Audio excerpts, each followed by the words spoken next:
Lalu lintas Kota Kutacani Simpang Kuning kembali lancar setelah sempat terputus selama beberapa jam akibat banjir.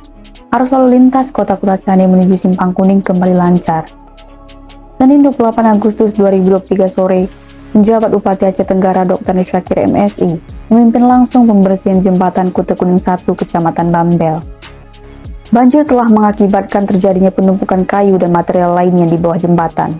Kami sudah beberapa hari terkait dengan persoalan di jembatan Kuning 1 ini yang memang kalau kita lihat dari struktur jembatannya agak rendah, bukan agak, memang sangat rendah.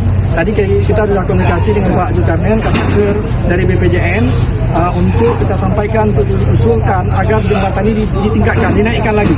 Karena sangat rendah, apalagi ada abutmen lama yang di bawah yang belum diangkat. Nah ini juga nanti kita minta melalui BPJN untuk melakukan apakah dihambat atau langkah-langkah lainnya diambil.